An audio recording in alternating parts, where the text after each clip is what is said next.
Bonjour à tous. Eh bien, voilà, c'est parti pour le ZCL News de ce vendredi. Non, on n'est pas vendredi, on est jeudi 25 novembre. Aujourd'hui, on va recevoir dans l'ordre, dans le désordre, comme ils arrivent, parce que vous savez très bien que la situation n'est pas très facile au niveau du déplacement. Christian Baptiste, le maire de Saint-Anélie, est attendu ici. Ils sont en ce moment en webinaire avec le ministre des colonies, M. Lecornu. Raphaël Lapin, il est déjà là, il est président du GAM, mais ils ont sorti en tant que jeunes une lettre ouverte avec laquelle on parlera tout à l'heure. Laurence Makiaba, porte-parole de l'ANJ. L'ANJ aussi, le mouvement jeunesse de l'ANJ, a publié une lettre ouverte aussi. On en parlera un peu plus tard. On va recevoir Aubert Archimède et le docteur Marie-Aline Faro du Lionnage pour la santé. C'est nécessaire d'entendre ces gens-là. Et puis on devrait terminer avec Henri Angélique, le président du SDIS, puisque vous savez qu'on essaie de trouver un aménagement pour les pompiers. Sinon, dans un instant, on aura une interview de Olivier de M. Losbar, interview réalisée par Yves Lise, interview de Oblique, un jeune aussi, puisque les jeunes sont aujourd'hui vraiment sur le carreau, c'est bien le cas de le dire en tous les sens du terme. Les réactions des commerçants et des habitants de Basse-Terre avec Olivier Félix, et on aura une réaction du maire de Saint-Claude, je vais parler du monsieur Élie Califé. Voilà, c'est le sommaire. Merci d'être avec nous en Guadeloupe, en Martinique, en France, un peu partout, grâce à l'Internet. Vous êtes sur le Facebook Live du ZCL et de Canal 10 et vous pouvez nous suivre jusqu'à la fin. Alors, je le disais, on reçoit un premier jeune, Raphaël Lapin, qu'on connaissait déjà, puis il était président du GAM, il va nous expliquer ce que c'est, mais c'est surtout parce que la jeunesse a été un peu stigmatisée lors des premiers jours. Vous avez sorti une longue lettre, près de 6 pages. Alors, quel est aujourd'hui, Raphaël, le point de vue des jeunes qui défendent les jeunes? Alors déjà, merci Danick de vous souvenez-nous dans l'émission là ça pour nous parler des crises là que le pays là a traversé là. Alors évidemment en pas venu pour moi parler pour moi tout seul et donc pas en tant que président à GAM forcément en parler. En revanche en parler en tant que citoyen engagé et en parler avec alentour au moins tous ces monde là qui co-signaient lettre là ça.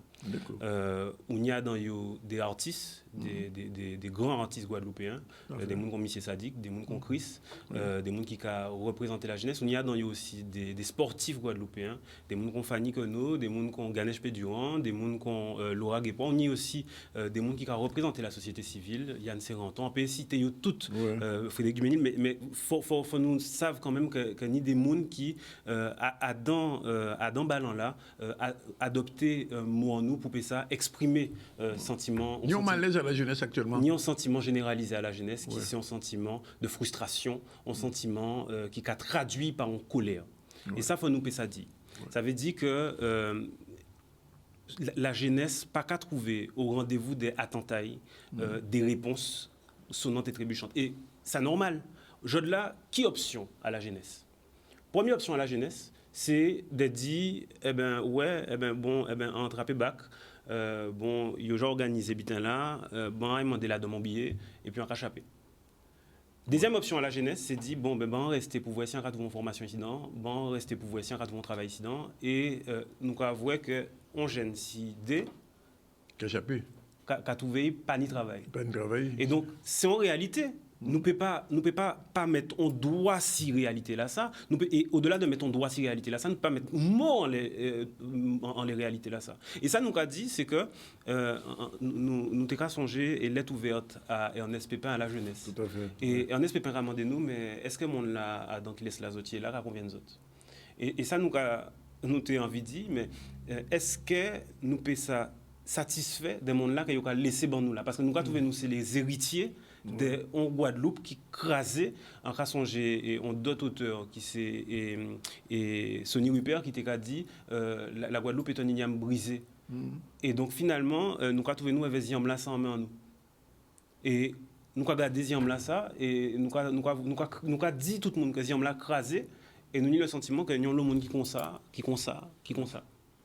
et ça nous t'avait dit jode là c'est que nous retenons en nous, en les bouches en nous, en les yeux en nous, en les oreilles en nous, et en nous mettre des mots si c'est qu'a fait. C'est ça objet à l'être là ça. Mais au-delà de dire que pays la malade, nous qu'a dit que nous avons capacité de transformation. C'est ça aussi en SPPT qu'a dit d'ailleurs, qu'à aura fait pour pays là. Et donc nous avons dit nous avons capacité de transformation, nous avons capacité de proposition. Alors, pour qui j'ai pour commencer? C'est ça le problème là. Alors, évidemment, à dans l'être là, nous formulons un certain nombre de propositions. On veut ça. Il ne peut pas être exhaustif parce que vous-même, vous dites, l'être là longue. Ouais. Et Mounja dit nous qu'il ne faut pas être trop long. Ouais. Et nous-mêmes, essayer d'astreindre nous à un caractère synthétique et impactant. Donc ça veut dire quoi? Ça veut dire que nous avons une batterie de propositions que nous avons fait pour nous dire, mais voilà qui gens pour nous garder la jeunesse. Mais c'est comme ça pour nous tendre la jeunesse, parce que la jeunesse qui est exprimée. Arrêtez de dire la jeunesse, depuis le matin jusqu'au soir, sans jamais ou pas écouter ça la jeunesse qu'a dit. Et donc, ça veut dire créer des espaces d'expression pour la jeunesse. Premier but.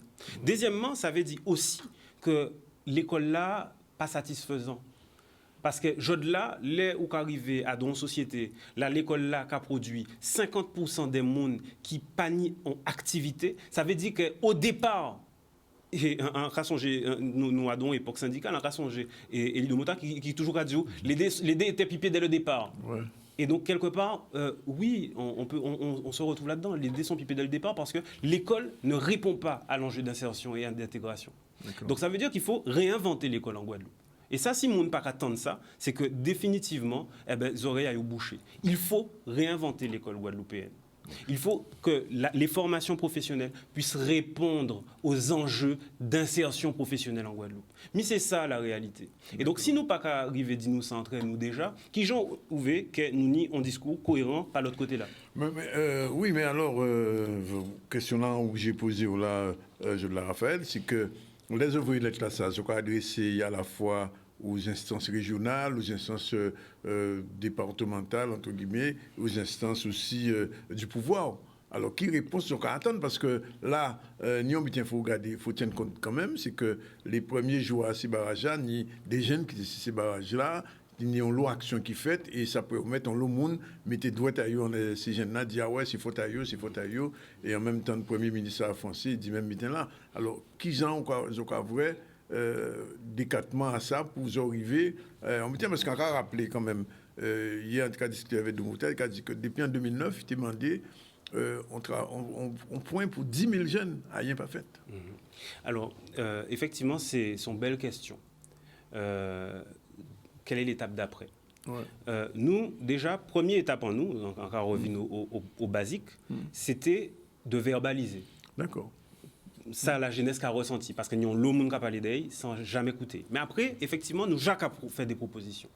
Et donc, nécessairement, en pas vine pour Jodla affirmer ou faire des annonces ou quoi que ce soit, puisque nous sortis d'être là beau matin, et effectivement, Bitana pour un ballon, monde qui a parlé d'elle, on l'eau. Monde qui a partagé, on l'eau. Il y en a tous les réseaux. Exactement. On y a l'eau camarade qui a crié moins pour dire moins, bon ben Raphaël, quand nous avons fait, est-ce qu'on peut co-signer, est-ce que Bitin l'a ouvert à la co-signature toujours? Et donc, nécessairement, nous allons continuer à accumuler des signatures.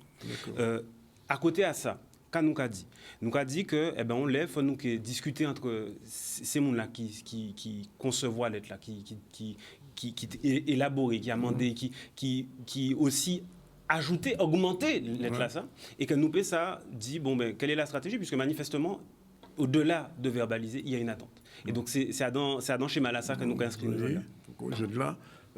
Donc, mais ni des problèmes concrets qui a posé quand il est là, parce que, enfin, pas moins qu'à prendre ça, 60% de la jeunesse de 15-29 ans est au sans travail. Donc, en cas de discuter avec Dumoutel, il a dit l'urgence là n'a même pas l'obligation vaccinale, c'est l'obligation que la jeunesse ni en formation, ni en travail. Tout à fait. Est-ce que vous avez pensé contrer, par exemple, dans le deuxième temps, enfin, en passant, on va poser une question là, puisque c'est vous, porte-parole là, contrer, par exemple, les politiques? Alors, déjà, pour rebondir sur ce que tu as dit là, il apparaît très clair que les revendications en Guadeloupe ont dépassé largement la sphère sanitaire. Ah oui, absolument. On n'en est plus là. On n'en est plus seulement à savoir est-ce que le pass sanitaire s'applique ou pas. On n'en est plus. Alors bonjour tout le monde. Est-ce que l'obligation vaccinale s'applique ou pas. Déjà qu'on est dans une impasse sur ce sujet-là, mais d'autres revendications, d'autres sujets se sont greffés, et essentiellement celui de la jeunesse. Principalement même, je veux dire. Principalement. Alors moi, je vais être très franc. En discutant avec bon nombre de ceux qui ont co-signé cette lettre-là, il y avait une volonté de ne pas être instrumentalisé politiquement. D'accord. Et donc, je suis très franc et donc très, très transparent. Aujourd'hui, évidemment, la question, elle est sur la table. Il va falloir qu'on puisse se rencontrer et discuter pour savoir quelle est l'étape d'après. Et je crois que quoi qu'il arrive, il faut qu'il y ait une étape d'après. Parce qu'on ne peut pas uniquement verbaliser les choses, il faut qu'on puisse agir. Parce que sinon, on ne sera pas tellement différent de ce qu'on dénonce. Oui. Il faut qu'on puisse, certes, penser les choses, mettre des mots sur les choses, et puis au-delà de la parole, agir. Et ça, je crois profondément en ça. Donc, je pense que cet après-midi, puisque les choses ont été très vite depuis qu'on a publié la lettre ce matin, cet après-midi, nous kenions en espèce d'échange, nous évoquions, nous qu'à formaliser ou pas, si nous qu'à crier, chaque monde pouvait qu'à penser pour faire un compte rendu des discussions que nous trappons, parce qu'évidemment, il y a l'eau monde qui est co-signé, il y a souvent appel qu'on pompe, donc ça veut dire qu'il faut nous ça répondre à tous ces appels-là, à ces discussions-là qui sont engagées là. Et voilà qui, Jean, nous apportons réponse à l'attente d'après. Oui, parce que là, nous avons parlé de problème à la jeunesse, ou qu'on va dire son problème qui va. Alors, est-ce que, pour ça, peut-être avant-dernière question-là, problème à la jeunesse, je dois son question politique, économique, ou culturelle, ou sociologique? Alors, pour moi, sans problème global. C'est-à-dire qu'il n'y a pas un problème où qu'il trouve une réponse en abordant uniquement un angle habitant là. Son problème qu'il faut prendre dans sa globalité. Déjà, là, on parlait de la jeunesse, il faut savoir qu'est-ce la jeunesse. C'est ça qu'on dit justement, qu'est-ce la jeunesse. Déjà. Et nous avons dit, pas ni on seule jeunesse, parce que pays-là multiple, pays-là varié, pays-là, et malheureusement, pays-là divisé. Et ni inégalité dans la jeunesse là que nous avons parlé là. Et ni des jeunes qui sont victimes de ces inégalités-là. Ça. Et donc, ça nous a dit. C'est que faut nous traiter le problème là ça de manière globale. Parce que ni ça qui a pâti et il a réussi à faire vie ailleurs, et il n'a pas qu'à virer, fait Timouni. Parce qu'il y a un mouvement à aller virer. Oui, et d'ailleurs, Yann Serranton, co-signataire à l'être là. D'accord. Et donc, ni c'est là, il faut nous exprimer souffrance ça aussi, parce que nous avons l'eau et en capable, en connaissance de cause, nous avons l'eau qui était aimé rentrer en pays, il y a les Timouna et qui ne paie pas les rentrer en pays là. Et de l'autre côté, on y cette jeunesse-là ça qui restait en pays là, alors ni ça qui bon normal en arrivé goumé et réussi, et puis ni ça qui qualité du matin jusqu'au soir et qui pas qu'arriver trouver perspective, parce que tout simplement nous pas tracer perspective pour ces gens là ça. Et donc oui, ni des aspects économiques à problème là ça, ni des aspects politiques à problème là ça, ni des aspects sociologiques et historiques à problème là ça. Et donc ça veut dire que sont questions que nous pouvons trouver en réponse à donc claquement de doigts certainement. Par contre, avec de la volonté et avec des propositions qui sont co-construites et une action qui est concertée et intelligente, eh bien nous pouvons arriver à penser en 55, on va écouter d'abord M. Losbar, interviewé par Yves Lise, et j'espère entre-temps Laurence Macaber va arriver et on pourra peut-être avoir un petit échange entre vous deux. C'est tout de suite. Nous vivons une situation qui montre qu'il est temps que les Guadeloupéens puissent pouvoir décider eux-mêmes de la façon de manager la Guadeloupe, la façon d'assurer un certain nombre de compétences, notamment en matière de santé, puisque je prends ce cas-là, nous connaissons aujourd'hui ces problèmes concernant l'obligation vaccinale, et bien souvent les élus peuvent être décriés, alors que lorsqu'on met en avant que nous n'avons pas cette compétence, ce n'est pas forcément perceptible par la population. Mais moi qui ai toujours défendu la responsabilité locale, la domiciliation du pouvoir, voilà un cas. Si nous avions la compétence santé, nous aurions pu organiser la santé telle que nous le voulions.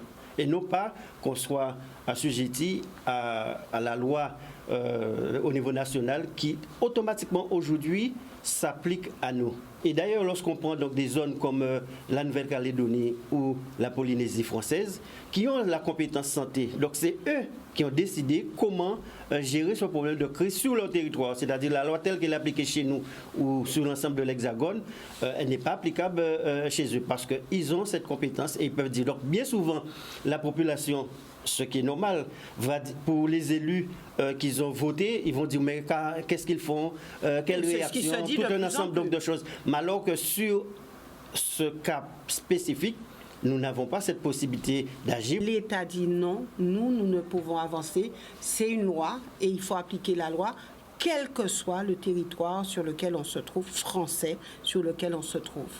Mais quand vous dites, je crois que depuis le début de l'émission, je vous ai fait cette démonstration en termes de compétences. Quand vous me dites vous pouvez avancer. Ce n'est pas une décision qui peut dépendre du département ou de la région. C'est bien ce ça, que je pense que tout le monde l'a compris. Maintenant que nous pouvons intervenir que sur la base de propositions. Ces propositions, nous l'avons faites. Nous l'avons dit, ceux qui ne veulent pas se faire vacciner, qu'ils aient la possibilité de faire des tests. Ou encore, il y a certaines personnes qui ne veulent pas prendre le vaccin ARN qui puissent prendre les autres types de vaccins. Et nous avons dit ce soir concernant l'obligation pour permettre au pays donc, de fonctionner. Au-delà des expressions de venir sur les plateaux, ce qui est sous tout important, c'est qu'il puisse y avoir des rencontres comme ce matin, comme celle que nous avions eue hier avec les différents acteurs pour qu'on puisse trouver donc, des solutions pour aujourd'hui et pour demain. Voilà, il est exactement 12h58. Laurence est arrivée, on va la saluer. Bonjour. Bonjour à tous. Très rapidement, avant qu'on reprenne, il y a encore des barrages. Oui, il y a encore des barrages, oui. Oui. Oui. Bon, Oui. Il y a des embouteillages monstres entre Morne-à-l'Eau et les Abîmes. Voilà. Ouais, c'est encore un gymkhana. Voilà. Bien, bon, on prend la première pause. On se retrouve tout à l'heure avec Laurence. Voilà, il est exactement 13h06. Je vous l'ai dit, on attendait. Et l'arrivée Laurence Macabin, porte-parole de l'ANG. Bonjour. Oui, bonjour. Et aussi, on a avec nous Dr Marie-Aline Faro. Bonjour. Bonjour. Et Aubert Archimède. Bonjour. Bonjour. Tous les deux sont membres de l'IANAGE pour la santé. Avec eux, on va parler justement. Il y a eu une conférence de presse il y a un peu plus de 48 heures maintenant.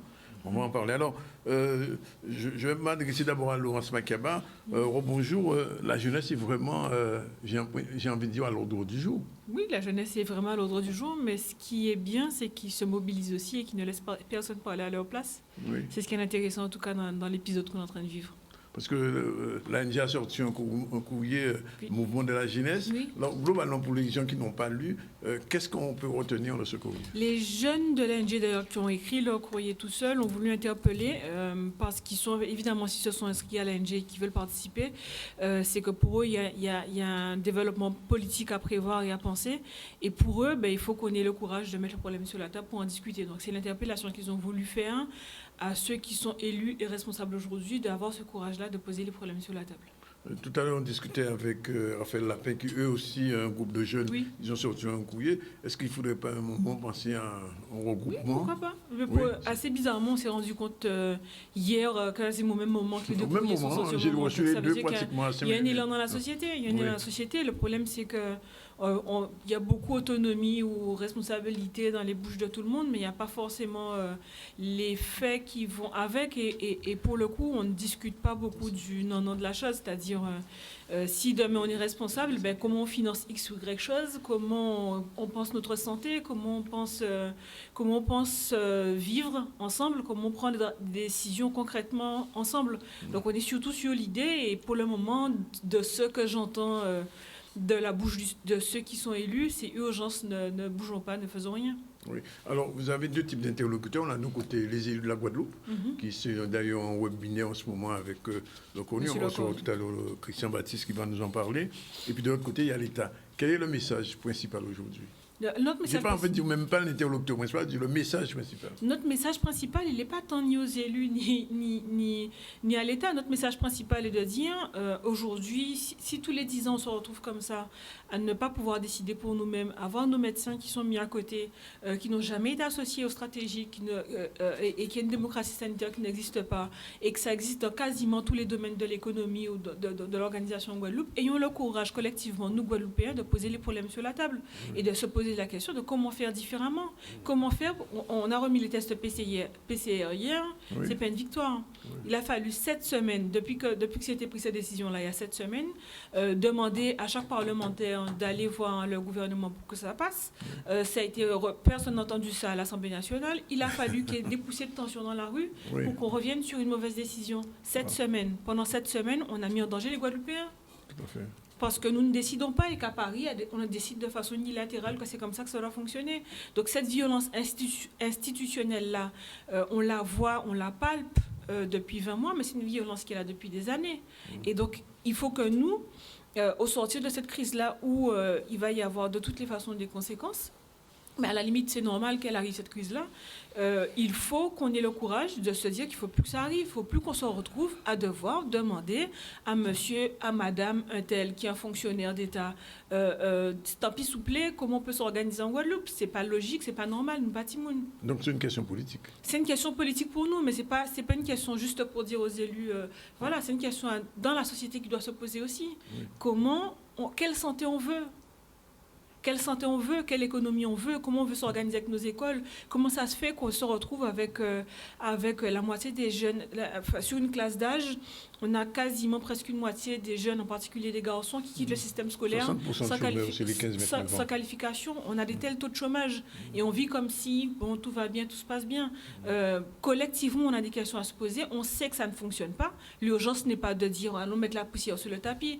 L'urgence, c'est de dire, mais comment faire pour que demain, la prochaine crise, on ne se retrouve pas avec un État qui arrive et qui impose à des professionnels de santé, à des experts et à d'autres personnes des réglementations, des choses qui ne fonctionnent pas avec qui nous sommes et ce que nous sommes. Les Guadeloupéens ne sont pas dans le même état de santé que les Parisiens ou que d'autres départements. Alors, j'ai entendu au début de la semaine dernière, à la fin de la semaine dernière, en début de cette semaine, beaucoup de stigmatisation par rapport à ce qui s'est passé, les maisons qui ont été brûlées, les magasins qui ont été pillés. Entre guillemets, c'était la jeunesse. Oui. Alors, comment vous, à l'ANG, vous analysez cette question? Est-ce qu'il faut stigmatiser la jeunesse parce qu'il y a eu des débordements ou est-ce qu'au contraire, il faudrait trouver des solutions? J'ai pas vu que des jeunes sur les barrages. J'ai vu des gens de 40 ans, j'ai vu des gens de 50 ans, j'ai vu des gens qui ont des entreprises, j'ai vu des gens qui ont des enfants chez eux, j'ai vu des gens qui ont des choses à perdre, j'ai vu des gens qui en ont marre. J'ai pas vu que des jeunes. Alors oui, il y a eu des exactions. C'est regrettable parce que c'est souvent des biens d'autres Guadeloupéens qui se sont battus pour... Donc c'est clair que c'est regrettable. Personne ne peut dire que c'est bien ou que ce n'est pas bien. Maintenant, moi, quand je vois ce qui se passe aujourd'hui, je ne vois pas des gens qui ont obéi à un syndicat ou autre chose. Je vois des Guadeloupéens, des citoyens qui ont un ras-le-bol, qui l'expriment comme ça et qui disent non, c'est plus possible de fonctionner comme ça. Et qu'on ne peut plus rester dans une tutelle qui n'écoutent pas, parce qu'aujourd'hui, on voit là, parce que toute la Guadeloupe est bloquée. Les gens de l'événementiel ont dû bloquer l'aéroport il y a quelques mois. Le BTP a bloqué aussi il y a quelques temps aussi. Chaque fois qu'il faut parler en Guadeloupe, il faut bloquer. Ça fait 6 mois qu'on est au centre des arts, on n'a jamais eu une réunion. Est-ce qu'il faut bloquer le boulevard Anne pour parler avec des gens? On est dans une situation, on a une société qui ne fonctionne pas et que les gens qu'on élit ne sont pas entendus et n'écoutent pas. Donc, à un moment ou à un autre, la colère est obligée d'exploser. Et ce qu'on dit aujourd'hui, ce n'est pas tant de pointer du doigt les uns ou les autres, ni de demander à le corps nu d'ouvrir quoi que ce soit comme négociation, mais de dire, nous, Guadeloupéens, qu'est-ce qui nous empêche là, aujourd'hui, de prendre nos décisions? Qu'est-ce qui nous empêche aujourd'hui d'entrer dans un processus où on va prendre nos décisions? Alors, précisément, il y a 2 jours, l'ANG et d'autres organisations patriotiques ont tenu une conférence de presse commune avec le PLG, FKNG, Alliance. Ça veut dire que les patriotes sont en train aussi de s'organiser, mais de s'unifier un peu. Oui, les patriotes se rassemblent autour de... Évidemment, il y a des différences entre les organisations. Bien sûr, c'est inévitable. Mais on se rassemble autour de ce mot d'ordre-là. On se rassemble aussi pour se dire, mais ça fait 30 ans, 40 ans qu'on dit qu'il faut qu'on arrive à avoir ces prises de décision qui soient faites en Guadeloupe par nous-mêmes et qu'on ait le droit de se tromper aussi. On n'a pas besoin d'attendre d'être parfait. On peut se tromper, il va falloir qu'on réorganise, qu'on s'organise entre nous. Mais surtout pour dire que l'instant qu'on vit là maintenant, on arrive à des extrêmes. Il y a 2 jours sur votre antenne qu'il y a une infirmière qui appelait pour parler de suicide. Oui. Moi, j'ai ma petite soeur qui vient d'avoir un enfant qui est suspendue et qui est menacée par l'ARS. Elle est en train d'essayer de changer de métier. Alors qu'elle a fait des études pour ça. J'ai presque envie de pleurer en le disant. Il faut qu'on entende que cette question-là, on ne peut pas la mettre sous le tapis en se disant que ce n'est pas grave. Et qu'il y ait des jeunes, on a entendu des gamins qui vont prendre combien de mois de prison? Oui, de 10 ans, 11 ans, oui, bien sûr. Il y a un jeune qui a été blessé gravement à Bouliki, il y a un autre qui est mort à... Alors, est-ce que, collectivement, on peut se permettre de se dire que dans 10 ans, on se donne rendez-vous pour Babi encore? Oui. Laurence Machiavel, je ne peux pas ne pas poser quelques petites questions quand même sur le centre des arts, sur la culture, parce que c'est un problème aussi. On a entendu que M. Chalus a découvert qu'il y avait des gens au centre des arts qui avaient des projets. Oui, on se demande très sincèrement, c'est quelque chose que j'ai dit au cabinet de Chalus, est-ce qu'il faut injurier la maman de Chalus pour qu'il entende et qu'on parle? Parce que On a eu le temps de faire des courriers, on a eu le temps de faire des lettres, on a eu le temps de faire plein de choses. Est-ce qu'il faut barrer le boulevard Anne, que les gens de Pointe-à-Pitre sont embêtés pour avoir une réunion en Guadeloupe? Est-ce que c'est ça qu'il faut qu'on fasse? Vous êtes d'accord avec le projet de Chalus pour le centre des arts? Mais nous, on n'a toujours pas compris parce que le premier Il veut faire un lieu de résidence. La première chose qu'on a dit dans le centre des arts, on n'a pas dit qu'est-ce qu'il fallait faire avec le centre des arts. Hein. Oui. On a dit qu'on est rentré dedans parce que justement, les gens de la culture, personne ne leur parlait. Et que c'était justement le symbole d'une culture où les gens prennent la culture comme alibi, dépensent des millions dans des choses et après se demandent comment on va faire avec. Donc la première chose qu'on disait, c'est qu'il faut qu'on parle. On n'était pas là pour chercher de l'argent pour Cap Excellence, pour mettre des millions sur la table. On était là pour dire, il y a des gens dont la vie dépend de ces décisions-là. Prenons le temps de parler avec eux. Et là, on fait des effets d'annonce qu'on va faire des résidences en Guadeloupe sans avoir pris le temps de faire une réunion et en expliquant aux autres artistes, en essayant de retourner les autres artistes contre ceux qui entrent d'être au centre des arts. On découvre qu'il y a un centre des arts en Guadeloupe et que ça fait 6 mois qu'il y a des gens dedans. Ouais. Est-ce qu'il faut qu'on arrive à des extrêmes comme ça? Est-ce qu'on n'est pas suffisamment adulte dans ce pays-là pour se parler sans faux semblant, pour faire des réunions? Ça fait 4 mois qu'il y a des gens qui marchent dans la rue pour dire c'est pas possible, il faut qu'on organise différemment. Ça fait 20 mois que d'autres métiers disent on ne peut pas travailler, il faut qu'on organise différemment. Il faut qu'on arrive à chaque fois à ces colères-là pour qu'on entende des gens. Quel est aujourd'hui le message essentiel de l'ANG au vu de la situation? Le message essentiel. Le message essentiel, c'est déjà il faut qu'on entende les gens qui sont dans la rue et qui parlent de leur métier dès maintenant et pas dans 15 ans et pas après le retour au calme et pas après toutes ces formules creuses-là. Il faut qu'on entende ce que les professionnels de santé disent et les autres métiers disent aujourd'hui, donc on les reçoive et qu'on puisse parler avec eux dans un premier temps. Et dans un deuxième temps, on voit tous qu'il y a un problème qui concerne plus que la santé, que le pass sanitaire, que le vaccin. D'ailleurs, nous, on n'est pas rentré dans ce débat-là de vaccin ou contre le vaccin, pas ni à discuter ça. C'est un acte médical, ça doit rester un acte médical. Et si les soignants étaient au cœur de la stratégie, on ne serait pas à se poser ces questions-là. Donc, on n'a pas rentré. Pour nous, ce qui se passe aujourd'hui, là, ça dépasse ce cadre-là. C'est une société qui est en crise parce que personne ne s'écoute, personne ne s'entend, et qu'on n'a pas le courage de mettre les mains dans le cambouis et de se dire c'est pas normal qu'on arrive à de tels extrêmes. Demain, tout à l'heure, enfin, je vous l'ai dit, et vous le savez, il y a un heureux binaire entre l'association des maires et le ministre des colonies, le Cornu. Oui. Demain, il y a une rencontre identique, mais cette fois-ci avec les parlementaires. Est-ce que les organisations patriotiques sont prêtes à rencontrer les représentants, entre guillemets, du pouvoir pour une négociation ou une discussion? C'est des questions qu'on se pose. Pour être franche, la question s'est posée à nous. La proposition s'est posée à nous, c'est question qu'on se pose. Mais est-ce que parler avec l'État, pourquoi? Pour entendre dire que le Cornu a la sensation qu'il offre un hôpital à la Guadeloupe alors qu'il a laissé la Guadeloupe en désespérance avec ce CHU-là? Est-ce que ça a un intérêt, ça? Moi, ce qui m'intéresse par contre, c'est qu'on commence à se dire que ceux qui ont Parce qu'il a dit qu'il ne veut pas rencontrer de motards. Voilà. Déjà, je ne vois pas pourquoi il ne rencontre pas de motards. Enfin, voilà. Mais ce qui nous intéresse là aujourd'hui, en tant que Guadeloupéens, c'est de dire qu'en décembre 2019, 20 décembre 2019, quasi toute la classe politique a dit il faut qu'on sorte de cette situation-là. On est en 2021, on arrive en 2022, on attend quoi pour se dire, là, aujourd'hui, comment on fait pour ne pas avoir des gens arrogants comme le Cornu Augustin qui décident de nos vies? Est-ce que Chalus propose un nouveau congrès? Bien, pas de commentaires. 13h18, on revient sur un jeune, justement, Oblique. Il a rencontré Harold. On va le voir et puis on reçoit tout de suite après Hubert Archimède et Dr Marie-Aline Faou. C'est parti. Aujourd'hui, tu vois, on voit qu'on revit les mêmes schémas, les mêmes scénarios. On a une jeunesse, tu vois, qui s'embrase, tu vois, qui rentre dans les limites, dans l'incendie, tu vois, de sa génération. Et elle le vit, tu vois, d'une façon, tu vois, différente de la nôtre.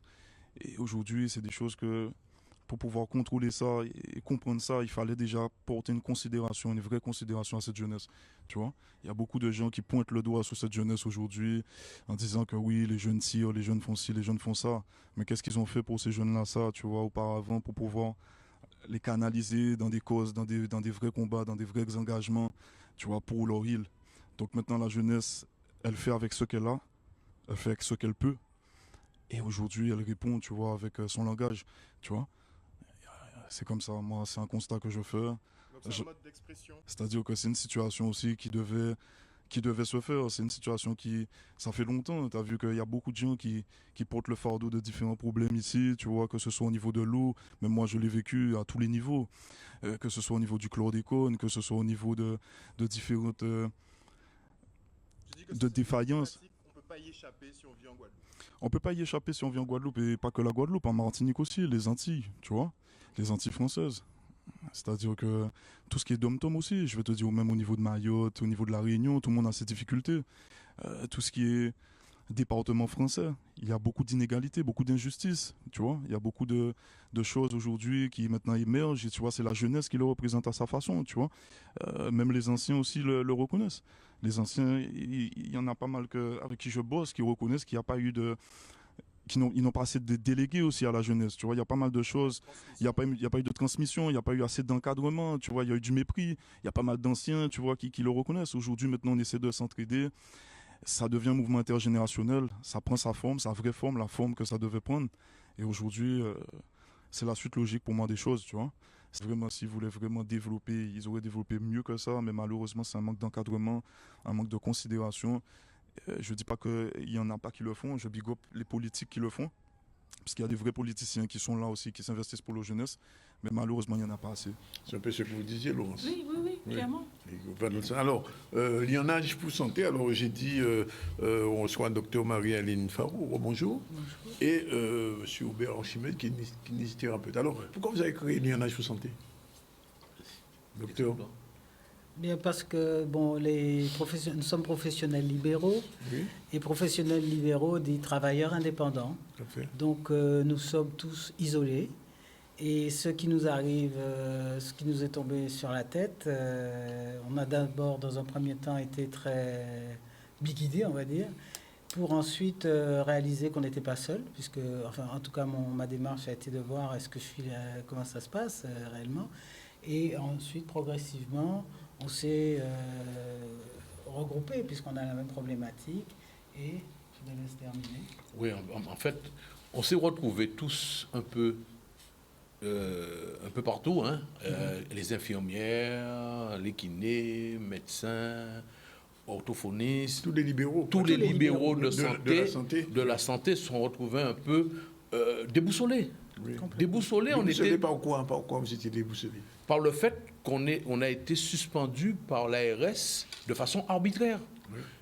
Ils nous ont fait et ils nous ont communiqué un texte de loi qui est arrivé du 5 août 21. Oui. Et ce texte de loi semblait annuler tout ce qui était fait auparavant.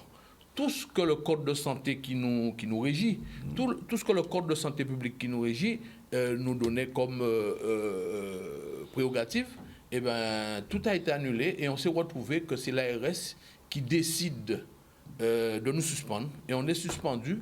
Et nous avons reçu une notification de l'ARS qui nous disait que nous devions nous arrêter depuis le 16. Moi, je l'ai reçu, 16 novembre. 16 octobre. Octobre, oui. Et moi, j'ai reçu cette notification le 25. Oui. Et j'ai reçu par la suite un courrier recommandé de la Sécurité sociale qui me demandait de rembourser tous les soins. À ce point-là? Mais je vous dis, tous les soins effectués depuis le 16, alors que nous n'avions pas reçu de notification, tous les soins effectués depuis le 16, que ce soit remboursé en notre faveur ou en faveur du patient. Alors, tout cela serait retenu sur nos travaux futurs. Alors là, on a explosé. Là. Et on s'est retrouvé, bon an, mal an, on s'est regroupé au niveau du lionnage. On s'est, de fil en aiguille, on s'est retrouvé derrière la bannière du LKP, où on a monté un lionnage santé Guadeloupe, et on s'est retrouvé solidaire de tous les autres collectifs qui se sont créés autour du LKP, derrière. Alors, quel est l'objectif maintenant du lionnage? Bon, vous avez fait une conférence de presse, vous êtes invité aujourd'hui, vous en parlez, mais il y a un objectif quand même, puisque vous venez de dire un peu comment on vous maltraite, entre guillemets. Oui. Pour des soignants, c'est vraiment le Oui. comble. Donc déjà, c'est de faire face à à ce que nous subissons, et surtout de dire ce que nous souhaitons et d'être entendus, en fait. Oui. Être entendus, là, nous sommes, pour certains d'entre nous, interdits complètement d'exercer, et avec ce que cela a pour conséquence. Oui. Et maintenant, nous souhaitons que les suspensions et les interdictions soient arrêtées. Et parce qu'à l'origine de tout ça, c'est l'obligation vaccinale. Oui, bien sûr. Qui est faite par la loi du 5 août. Nous subissons de plein fait cette loi et nous voulons faire savoir à la population les conséquences que ça a pour elle, pour nous, mais pour elle, parce que nous sommes au service de la population. Et derrière chaque soignant, il y a des patients qui sont nombreux aussi. Voilà. Donc c'était pour qu'on soit... Parce que tout seul dans notre coin, on n'est pas entendu. Moi, j'ai répondu à l'ARS, mais en fait, je me suis dit, c'est pas possible, je peux pas... D'ailleurs, elle m'a même pas répondu. Oui. C'était ça, c'était une pression psychologique et une violence psychologique intense. C'est tu te fais vacciner ou sinon tu fermes ton cabinet et on n'entend plus parler de toi. C'est ça. Ben, oui. Le pire, c'est que nous sommes suspendus. On n'a pas le droit d'avoir de revenus, mais on ne peut même pas recevoir, si nous avons un assistant ou quelque chose de ce genre, on ne peut même pas se faire remplacer par quelqu'un. Il ne faut pas qu'on ait quoi que ce soit, aucun revenu venant de notre profession. C'est dément, ce truc. Alors, justement, docteur, vous êtes kiné, que deviennent vos patients? Eh bien, mes patients sont réorientés. D'ailleurs, ça s'apparente à de la... Enfin, bref, mes patients sont probablement réorientés via une passerelle téléphonique que l'ARS a mis à disposition. Puisque moi, j'étais tellement surprise que, bon, au départ, j'ai envoyé vers certains confrères et je me suis rendu compte que l'un des confrères est lui-même fermé. Donc, lui-même a peut-être des problèmes. Bon, il est resté discret là-dessus. Mais ben, ils sont abandonnés dans la nature, on va dire, pour certains, notamment... Oui, voilà. Alors, je vais vous donner une information peut-être que vous avez. J'ai dans l'équipe qui travaille avec moi une juriste qui est spécialisée dans le droit du travail. Oui. C'est Madame Faye. Et elle disait que les suspensions qui sont liées à cette loi du 5 août, elles n'ont pas de finalité. C'est-à-dire qu'aujourd'hui, vous êtes suspendu jusqu'à quand? Voilà, c'est ça la question. C'est la question qui se pose aujourd'hui. Au regard de la loi, il n'y a pas de date de la suspension. Est-ce que c'est une suspension à vie? Est-ce que c'est une suspension temporelle, etc., etc. Et ça, c'est une question juridique. Je pense qu'il va falloir entrer dans cette faille, parce que c'est une faille. Oui. Absolument. Alors, ils nous ont dit dans le courrier que l'ARS, c'était signé de Madame Denux. C'était les premiers courriers, c'était Madame Bradamantis. Oui. Qui, de sa jolie plume, nous a signé ce courrier. Et Madame Denux, que vous connaissez, tout le monde connaît Madame commandant Denux. Hein? Commandant Denux. Commandant, aux ordres. Alors, donc, résultat, elle nous a dit qu'on a un mois. À compter de notre suspension, on a un mois. Et au-delà de ce mois-là, elle se retournerait vers l'ordre pour demander à l'ordre de nous suspendre, de nous radier. De vous radier? Oui. Alors maintenant, c'est la radiation. Mais ce n'est pas écrit dans la loi, ça. Hein? C'est ça. C'est-à-dire que tu prends le vaccin, je me permets, ou tu disparais. Oui. C'est comme ça, c'est un chantage. Oui. Et donc, moi, je regardais ce matin des textes du Code civil. Oui. Je demandais... comment est-ce que nous disposons de notre corps? Bonne question. Alors, je me posais la question, est-ce que nous disposons de notre corps? Et là, je peux vous dire que nous sommes, c'est vraiment, on est à l'opposé entre ce que décide via Madame Denux, l'État, et ce qu'ils ont pondu au niveau du Code civil. Alors, on se demande où on va. Oui, docteur. Oui, en fait, ce que je voudrais dire aussi, c'est que, donc, effectivement, on nous répond, c'est la loi. Mais que donc on doit se plier à la loi, c'est donc la loi de la République. Oui. Mais ce qu'il faut savoir, la loi, elle évolue, c'est un rapport de force. Il y a la loi et l'esprit de la loi. Et c'est un rapport de force. Et il n'y a pas si longtemps, nous étions des objets. Oui. Il y avait le code noir. Tout à fait. On était c'était une loi. Oui, donc aussi. Pour dire que, il faut arrêter de nous dire que c'est la loi. C'est une loi qui est 24 heures avant la loi, on était conforme, on pouvait fonctionner. Et puis, le 5 août, on bascule, on devient Rien du tout. Rien du tout, parce que, moi je vais vous dire, je suis médecin radiologue. Pour former un radiologue, c'est au minimum 12 ans d'études. Oui. Et jamais, il n'était pas question que Oui. la vaccination anti-Covid. Ensuite, c'est l'expérience professionnelle.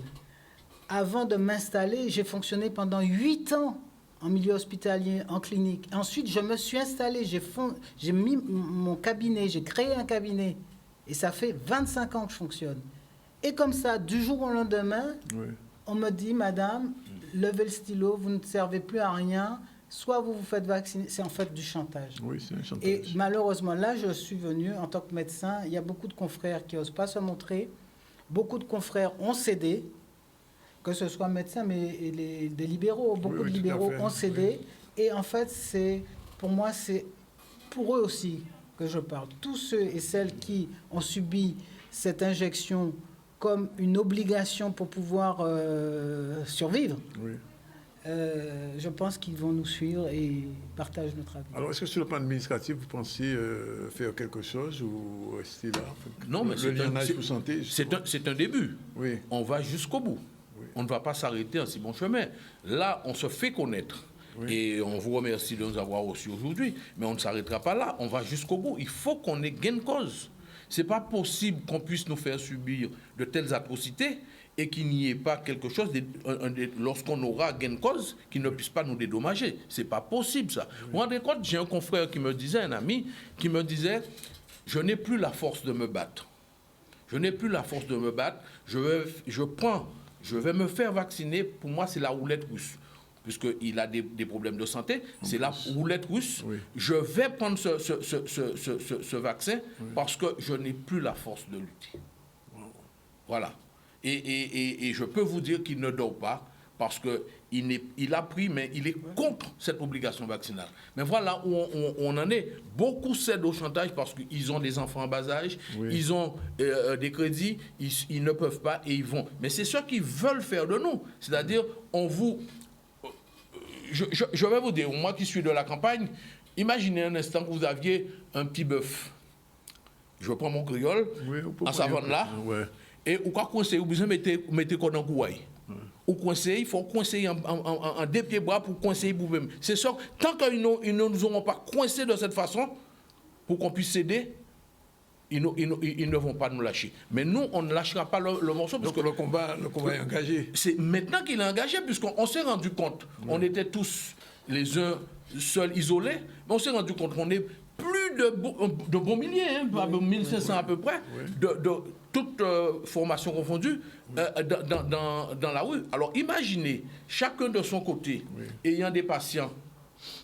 Moi, mes patients, je vois à peu près une trentaine de patients par jour.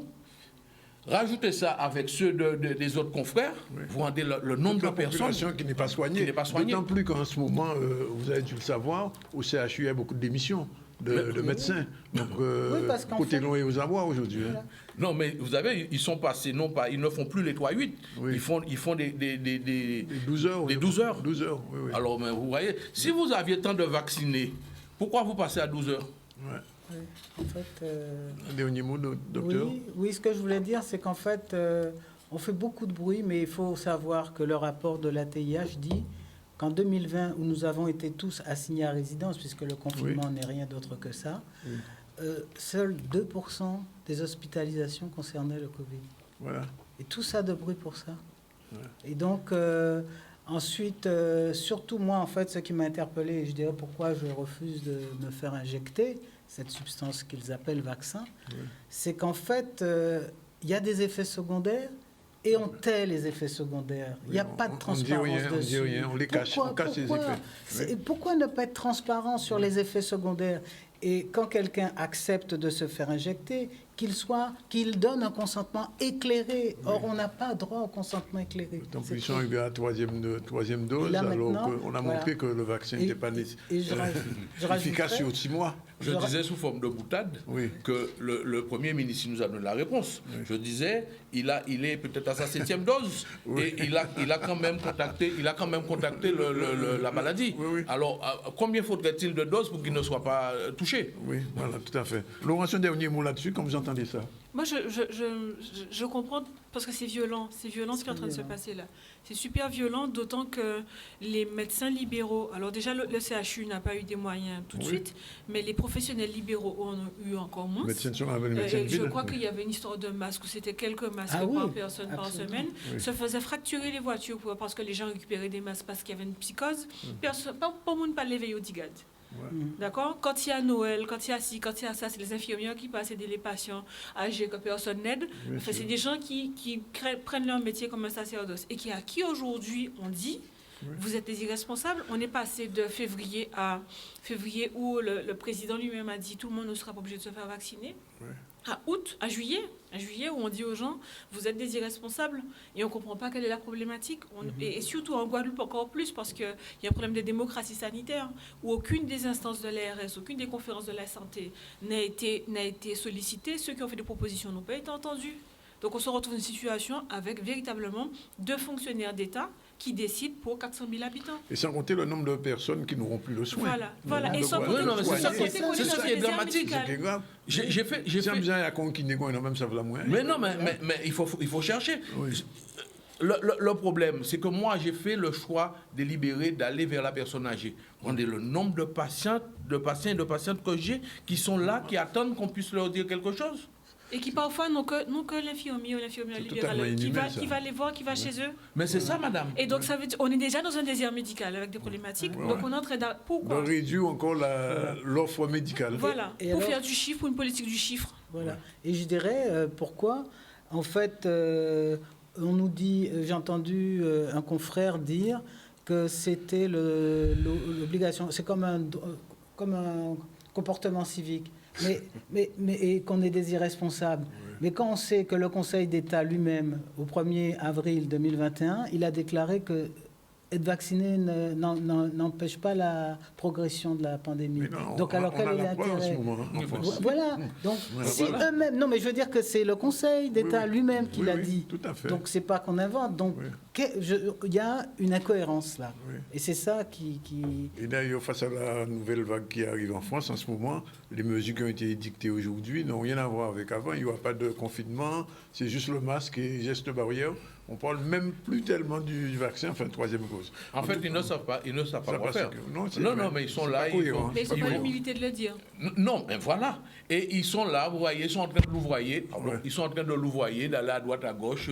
On fait un petit coup par là, voir est-ce que ça marche. Voilà. Mais ils n'ont aucun raisonnement, ils n'ont rien. Et nous, on a la générale qui nous suspend et qui nous... Voilà. En tout cas, il y en a pour santé, ça va continuer à goumer. Nous que goumer, nous dans ça. Nous déterminer. Merci David Niazot, 13h38, deuxième pause. Merci Laurence aussi. Merci de nous avoir reçus. Québéret, comme on dit. Merci pour recevoir nous. Pas de problème. Ok, allez. Merci beaucoup. Voilà, il est 13h44, retour sur le plateau du ZCL. Je vous l'ai dit, on va recevoir Christian Baptiste un instant, mais en attendant, la question des boats, des taxi-boats se pose. Grégory Labs, qui est notre spécialiste de la mer avec des Russes, s'est intéressé à la question, sujet qu'on regarde tout de suite avec intérêt. Le bateau là, ça dit, son bateau à utilisation commerciale. Il est fait pour ça. On peut transporter passagers en ligne. Donc, moun Sainte-Rose, moun qui ici Sainte-Rose, il a crié moi, a amené yo Sainte-Rose la Pointe. On a fait la navette. Il peut créer sa taxi boat, a fait la navette. Et nous avons notre bateau qui empêche parce que bon, lui c'est 20 marchandises pour les boulangers, pour les commerces qui ici Sainte-Rose, qui a alimenté les commerces en marchandises. Nous avons mené tout le bulletin jusqu'à Sekeï. Hier, nous menons 9 ou 10 Sekeï. Alors on doit aller prendre notre vol à Pointe-à-Pitre et le pont de la Boucan est fermé. Alors, en tout cas, c'est compliqué de passer en tout cas avec des bagages. Donc on a préféré prendre une dernière excursion en Guadeloupe. Donc on va prendre le bateau pour retourner à l'aéroport. Alors il y a un groupe WhatsApp Guada qui donnait cette possibilité-là. En fait, on s'est renseigné assez tôt, puisqu'on a su que le pont de la Boucan était fermé. Et on a eu un numéro de téléphone. Un ami aussi en France nous a dit « Ah, mais vous savez, il y a des gens qui font la traversée. » Les gens qui ont parlé que il y a des gens cher. Non, 50 €. 50 €, Sainte-Rose la Pointe. moun qui dit ah ça cher. Si vous prenez un taxi normal, voiture pour descendre Saint-Oise, il va mettre au moins 90 € en voiture. Pour ça qu'on bateau, une consommation à 500 bateaux, à pas même 8 en voiture. Et l'intérêt sur ça, c'est vraiment le côté ravitaillement pour les commerces. Parce qu'il y a beaucoup de barrages, mais là aussi barrage, il faut manger aussi. Oui, je comprends le mouvement. Je comprends. De toute façon, un mouvement social, c'est un mouvement social. Nous, on est des touristes. On est probablement les gens qui sont les moins impactés en Guadeloupe. Les gens qui sont impactés, ce sont les gens qui ont du mal à s'approvisionner, du mal à aller travailler, du mal à se déplacer. Nous, on est là, on va à la plage, on se balade. Nous, on est les moins impactés dans l'histoire. En ce moment, même si vous avez pêché, vous prenez poisson, vous avez du mal à vendre. Ça qui est plus difficile. La population là de venir si rapide pour acheter poisson. Moi, en vendre poisson si rapide, c'est compliqué. Donc ça ne va pas servir à rien que vous ayez la pêche, ou font sur pêche, et vous trouvez entre guillemets embarrassé. On y a des gens qui disent, bah moun li, mais on ne peut pas bah moun li, parce que vous pouvez engager frais. En bateau, pas qu'à marcher avec de l'eau. Nous, on était au niveau de Sainte-Rose, donc on a continué à aller à la plage vers la Perle, etc. On a même pu continuer à aller plonger à des haies, puisqu'on est plongeuse. Et voilà. On n'a pas pu faire la soufrière, on n'a pas pu aller plonger à Trois-Rivières. Il y a plein de choses qu'on n'a pas fait, et donc on reviendra, c'est sûr.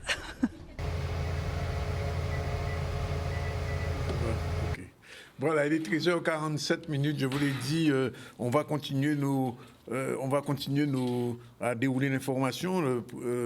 Le maire de Sainte-Anne est avec nous. Alors, on va voir les réactions des commerçants, des habitants de Basse-Terre. C'est Olivier Félix qui a fait ce sujet. Je rappelle que depuis ce matin, le pont de la rivière des Pères est débloqué. Rate bien dit depuis ce matin, mais ça va aller 13h48, c'est toujours le cas. On y reviendra. On va à Basse-Terre avec Olivier Félix.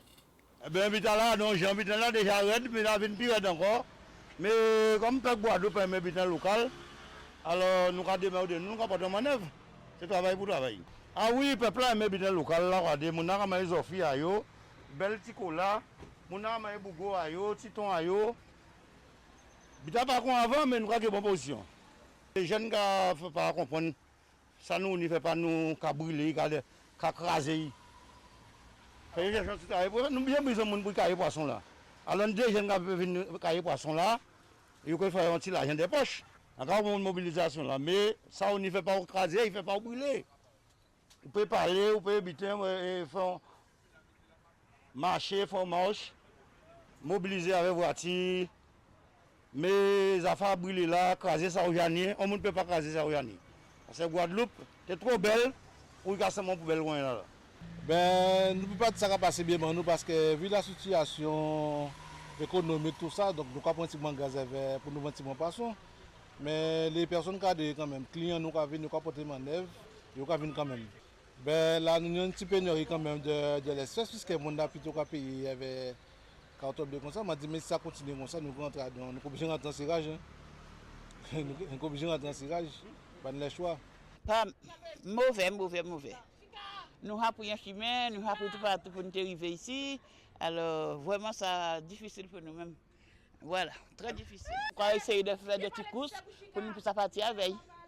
Et puis, nous là, nous faisons comme tout le monde. Voilà, nous pouvons payer à nous aussi. Hein. On dit, nous ne pouvons pas payer à nous. Hein. Le mouvement, oui, c'est bien le mouvement. Mais c'est tout ça qui a embêté nous. C'est casser, briser là, c'est pas bien ça. Casser, brûler, casser magasin, c'est pas bien. C'est pas bien du tout. Donc on fait manifestation là, honnêtement et proprement. Mais problème, enfin on se mène à Casamance, pas qu'à venir vendre. Route barrée, rivière des Pères. Moi c'est sous bail fan habiter. On pas te passer. OK. Et qui j'ont te faire? C'est la Casamance. Avec marchandise justement. Ah mais on le pède. On pède le marchandise. Bien sûr. Pourquoi on prend le mouvement là? Ouais. Vous d'accord avec ça, vous va faire? Oh, mais ça veut faire, mais c'est fait pour pas faire, il a fait. Obligé. Voilà, il est 13h50, je vous l'ai dit, le maire de Sainte-Anne, Christian Baptiste, mais aussi secrétaire de l'association des maires de la Guadeloupe, était un webinaire. Il dit pourquoi il n'a pas pu nous joindre dès le début. Christian Baptiste, bonjour et merci d'être là. Alors tout de suite, les dernières infos, puisque vous étiez en contact avec ce que j'appelle le ministre des colonies, qu'est-ce que ça a donné? Alors oui, nous étions avec Le Cornu. Le ministre Le Cornu, qui, avec l'ensemble des maires de la Guadeloupe, quasiment, et pour pouvoir échanger, je crois qu'il était important pour nous, et je pense que le fait même de nous réunir, c'était une démarche importante. Simplement, c'est que nous restons sur notre position, c'est que la situation, la crise sociale, elle est partie des organisations syndicales qui ont fait un certain nombre de demandes. Sauf qu'aujourd'hui, il y a d'autres revendications qui viennent, parce que c'est pas Guadeloupe qui a tous ces barrages-là. Bien sûr. Pas simplement les organisations syndicales, ce sont des jeunes qui sont au chômage, ce sont des moins jeunes aussi. Des qui citoyens, sont au chômage. comme on dit. Ce sont des citoyens.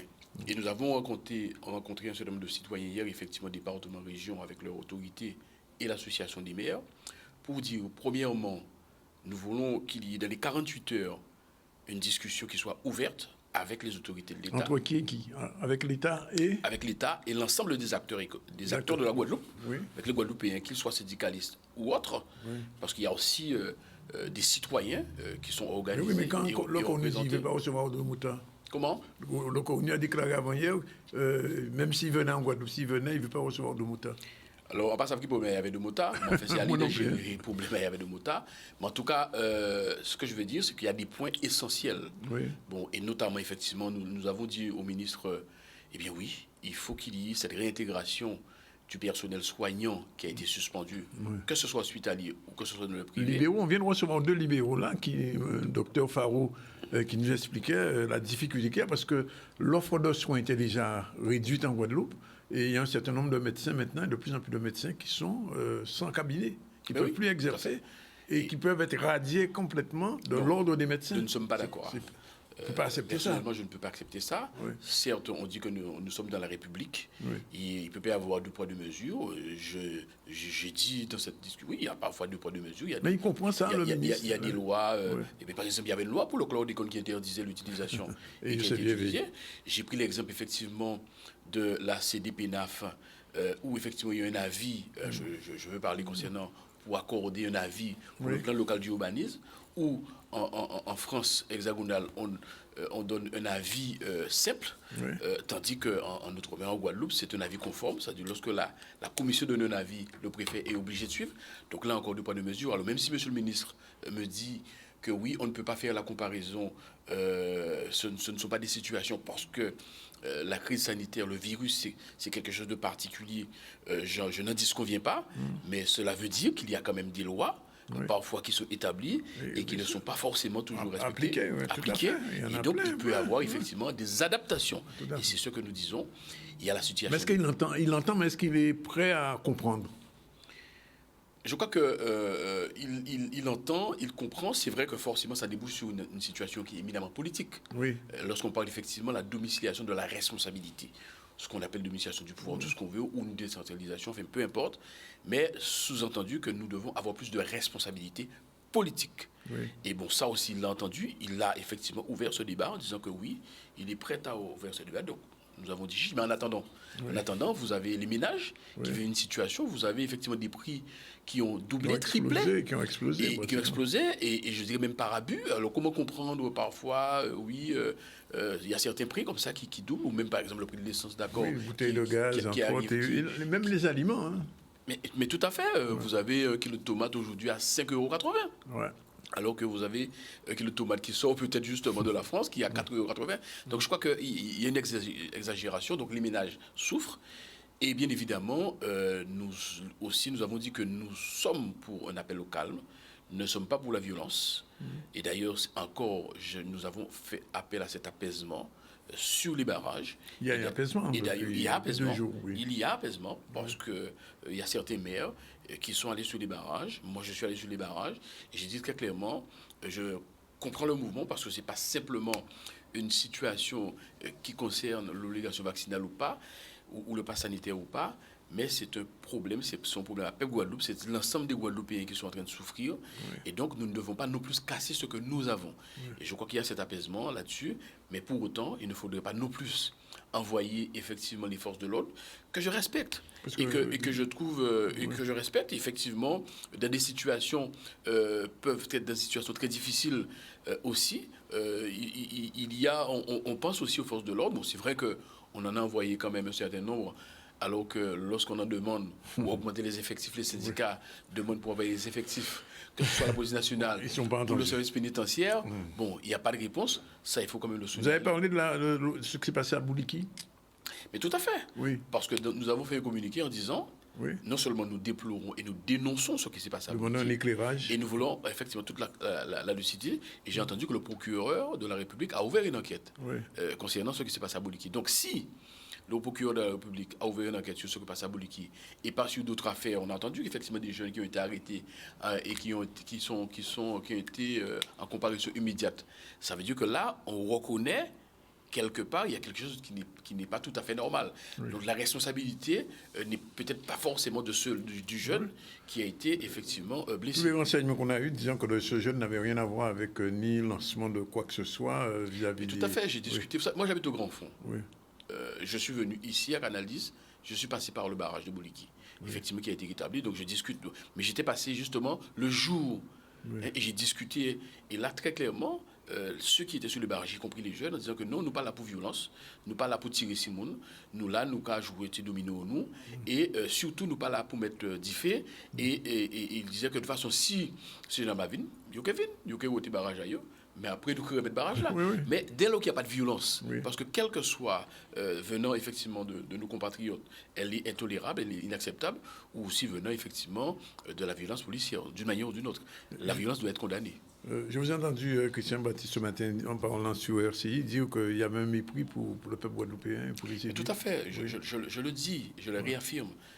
Le gouvernement a un mépris pour le peuple guadeloupéen, un mépris pour les élus, particulièrement le ministre de la Santé, qui a un grand mépris, parce qu'effectivement, lors de cette réunion qui a eu lieu lundi, il était venu passer son message, et d'ailleurs, et d'ailleurs, il a fait qu'une demi-heure, et il a fait une demi-heure parce qu'effectivement, nos élus guadeloupéens ont gardé un peu leur sang-froid, mais je pense qu'il faut arrêter ce mépris. Et lorsqu'on dit au ministre de l'ONU, effectivement, qu'il faut qu'il y ait une autorité, les ministres de venir, c'est justement pour qu'il passe ce mépris. Donc, je crois qu'aujourd'hui, c'est l'intelligence guadeloupéenne qui doit gagner face à l'État français. Il faut que l'ensemble des Guadeloupéens, quels que soient les acteurs, qu'ils soient syndicalistes, qu'ils soient politiques, parce que trop souvent, nous avons trop tendance entre nous à manger nous, nous pas qu'à respecter nous, nous pas même aimer nous-mêmes, peut-être parce qu'effectivement, bon, moi en politique, parce qu'effectivement, nous faisons une élection, c'est là qui gagne, c'est là qui pète, parce que tu as là gagné, tu as là, et puisqu'il y a peut-être disons parole, mais qui est intéressant, qui est constructif, mais il faut nous barrer ou faut nous rien. Non, il faut qu'on arrête ça. Je crois que l'intelligence, l'amour et le respect de la Guadeloupe, c'est ce qui nous permettra d'avoir un véritable projet. Mais je voudrais particulièrement aussi, et je le dis lors de cette conférence, de ce webinaire, concernant la jeunesse. Nous avons 130 à 150 jeunes qui quittent le système scolaire en quatrième, sans maîtriser effectivement les bases de la lecture, en tout cas la lecture-compréhension. Nous avons pratiquement 16% de ces jeunes-là qui sont pratiquement effectivement dans ce cas-là. Nous avons effectivement donc l'éducation nationale doit aussi jouer un rôle important. Et parce qu'évidemment, il va falloir aborder ce problème. Et cette situation, on voit très bien qu'aujourd'hui, lorsqu'on parle de cette jeunesse, les syndicats d'enseignants demandent effectivement qu'il y ait plus de moyens, demandent qu'il y ait effectivement, des classes sont, on supprime effectivement des classes, mais qu'on garde l'effectif pour que justement on s'occupe mieux de nos jeunes. Eh bien, c'est tout ceci qui n'est pas pris en compte. Et nous disons, pratiquement la moitié de la Guadeloupe doit être en zone prioritaire. Et surtout, aujourd'hui, avec la crise sanitaire que nous avons, eh bien, il faut qu'il y ait plus de moyens dans cette éducation nationale, notamment que ce soit pour le collège, que ce soit pour le lycée ou même les écoles, qu'on ait plus de moyens en matière de tablettes pour que les enfants puissent suivre à distance. Et donc, il faut un véritable plan numérique. Dahomey a parlé de plan Marshall pour la jeunesse. Oui, effectivement, il faut ce plan Marshall avec ses propositions. Et lorsqu'on parle d'emploi et de formation, eh bien oui, en matière d'emploi, il ne faut pas qu'on donne quelques petits contrats qui sont assez minables d'ailleurs, entre guillemets, de quelques heures. Il faut véritablement que les entreprises, qu'on puisse leur donner la possibilité d'être exonérées des charges sociales pour embaucher ces jeunes. Exactement. Ou encore donner des subventions conséquentes à ces entreprises pour pouvoir avoir des contrats d'apprentissage qui coûtent assez cher. Donc ce sont ces propositions aussi que nous disons. Donc cette jeunesse qui, soit dit en passant, aujourd'hui, pour pouvoir effectivement avoir un emploi, il faut au moins avoir le bac et voir bac plus 2, bac plus 5. Il y a une jeunesse qui réussit, et brillamment. Ouais, mais il n'y a pas parti. Hein, il y a parti, et même là, il y a réussi en bas là, il y a resté. Donc c'est vrai que toute jeunesse peut être pérouvine, mais il y a ce qu'on appelle, beaucoup de jeunes sont à l'international aujourd'hui. C'est-à-dire qu'ils peuvent être effectivement hors de la Guadeloupe, mais ils peuvent faire évoluer la Guadeloupe, ils peuvent faire évoluer les entreprises de la Guadeloupe, notamment en matière de management d'entreprise. Donc ça aussi, avec le numérique aujourd'hui, avec cette transition numérique, oui, nos cerveaux qui sont à l'extérieur peuvent servir notre pays, et nous devons aussi explorer cette piste-là. Mais Christian, alors, Baptiste, alors, deux choses. Premier, on la rencontre dans les 48 heures. Elle est actée ou pas? Eh bien, d'après ce que j'ai compris, le ministre, en tout cas, ne sera pas là. Mais en tout cas, elle n'est pas véritablement actée. On n'a pas eu de réponse précise là-dessus. En tout cas, du ministre. Bon, il y a eu effectivement le préalable à la méthode. Mais en tout cas, même si le ministre n'est pas là, mais il y a quand même un préfet. Oui. Donc ça veut dire mais le préfet prend le relais, il accepte de prendre le relais? Donc ça veut dire que nous sommes dans les 48 heures. Oui. Donc ça veut dire que... c'est demain les 48 heures? Oui, depuis hier. Oui. Donc nous sommes dedans, je veux dire. Donc ça veut dire que peut-être que demain, nous sommes amenés encore à échanger, à discuter. Parce que demain, il y a une réunion qui est prévue demain avec les parlementaires. J'ai vu Olivier Servan qui m'a dit que demain, il y a un webinaire avec le ministre et les parlementaires. Mais je pense que c'est tout ceci qui doit effectivement donc, se mettre dans la stélimaire. Effectivement, il faut montrer les autres élus. Mais en tout cas... ce qui est important déjà, c'est d'établir au moins un contact, une communication, et de dire que nous avons la volonté, effectivement, de mettre sur la table les différentes revendications, mais surtout de définir les préalables et de définir la méthode. Mais je dis que nous devons, c'est la Guadeloupe. Il faut apporter des réponses pour la Guadeloupe. Et nous, les élus, en tout cas moi en tant qu'élu, je suis là pour porter la voix du peuple guadeloupéen et accompagner effectivement ces revendications de la Guadeloupe, même si demain nous voulons effectivement une domiciliation des responsabilités, mais en attendant, il faut que nous puissions apporter des solutions et sortir de cette crise qui aujourd'hui... Alors, Charles Lucet, que j'ai reçu avant-hier, disait ici même, peut-être qu'il faudra reconvoquer un congrès. Eh bien, vraisemblablement... Enfin, après, pas qu'on est là, après non, si on parle de domiciliation de responsabilité, le peuple doit être impliqué de toutes les façons. Donc c'est vrai que oui, entre les responsables élus, forcément, nous devons nous rencontrer pour savoir quel projet que nous voulons, parce qu'il y a effectivement un certain nombre de domaines sur lesquels je pense qu'il faut adapter, que ce soit la santé, que ce soit l'éducation, notamment le développement économique, l'emploi des jeunes, oui, que nous devons adapter dans le cadre du projet. Mais après, il faut qu'effectivement, j'entends effectivement que dans la population, c'est un bon écho. Mais il ne faut pas que les jours que nous avons pour prendre des décisions, que nous battons derrière nos plus. Oui, mais Christian Baptiste, au moment où on parle là, il est 14h04, il y a beaucoup de gens qui regardent le Facebook et qui se disent, et si ces ministres n'avaient pas discuté, qu'est-ce qu'on va faire? Non, mais nous avons demandé. Non, ce sera encore un mépris. Oui, mais alors, quand nous va faire? Ce sera encore. Mais forcément, la situation sera tendue. Bon, mais il n'est pas question, effectivement, qu'il n'y ait pas d'échange et de discussion. Donc, vous avez pris contact avec le préfet quand même? Sur le principe, le préfet était dans le webinaire. Il a entendu? Il a entendu. Oui. Non, sur le principe, le ministre a dit qu'il viendra. Il viendra en Guadeloupe? Oui, il viendra, mais en disant il viendra, mais il faut qu'effectivement que l'ordre, en tout cas, il ne faut pas que ça soit le boxon, on va dire ça comme ça, ou le bazar. Je ne sais pas. Mais là, ni Baba Marseille, il y aura des sons. C'est tout à fait ça, c'est bien ce qu'on a dit. C'est bien ce qu'on a dit. Ah, oui, c'est ça nous a dit. Là, il y aura à Marseille ou ailleurs, il y aura des sons tout de suite. Bon, voilà. Donc, en tout état de cause, aujourd'hui, il appartient au préfet de prendre le relais déjà pour pouvoir au moins qu'il y ait un contact. Bon, ça s'est passé en Martinique. Mais pourquoi justement le préfet de la Martinique nous reçoit des ordres de Paris de recevoir les organisations syndicales? Non, il y avait fini, nous, c'est ça. Voilà. Donc, par conséquent, mais nous sommes effectivement des républicains. Nous sommes là pour le dialogue. mais ceci étant dit, nous sommes là aussi pour défendre l'intérêt du peuple guadeloupéen. Bien, mais merci Christian Baptiste. Je rappelle, dès 14h05, on a reçu aujourd'hui Raphaël Lapin, qui avec un groupe de jeunes assez nombreux a lancé un grand courrier, une lettre ouverte de 6 pages. Il nous a donné ce qu'il souhaite pour la jeunesse, parce que les questions de la jeunesse sont à l'ordre du jour. On a reçu aussi Laurence Makaba, porte-parole de l'ANG, qui a aussi sorti une lettre ouverte du mouvement de jeunesse qui dit à peu près la même chose. Il faut prendre en compte la question de la jeunesse. Ensuite, nous avons reçu 2 personnes qui ont été éjectées de leur emploi.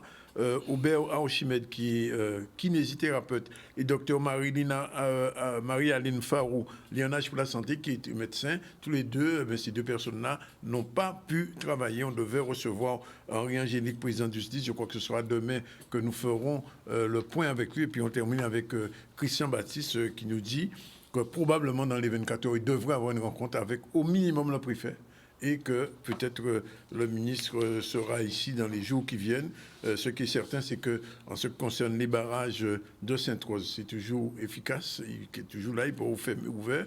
Barrage de Cap-Esther aussi, et Bémao de ce matin, des barrages suite à la rencontre qui s'est faite avec le monde, les citoyens et les organisations syndicales. Du côté de Elie Domota, Yoka resté aussi mobilisé, et Elie Domota disait que de toute manière, Yopari aussi, signé contre, non pas de négocier, mais prendre des plans qui ont été lancés depuis 2009. Voilà, c'est fini pour aujourd'hui, les 14h07. Demain, on se retrouve à la même heure pour un nouveau ZCL. Et nous aurons avec nous Isabelle Faye, qui est juriste en droit du travail, et sur la question du vaccin et de l'obligation vaccinale, qui a trouvé des failles dans ce document, dans cette loi du 5 août. Elle sera avec nous, on va en parler encore demain. La réalisation était assurée par Kevin. 14h06, on vous quitte. Merci d'être avec nous et puis à demain, même là. Bye bye.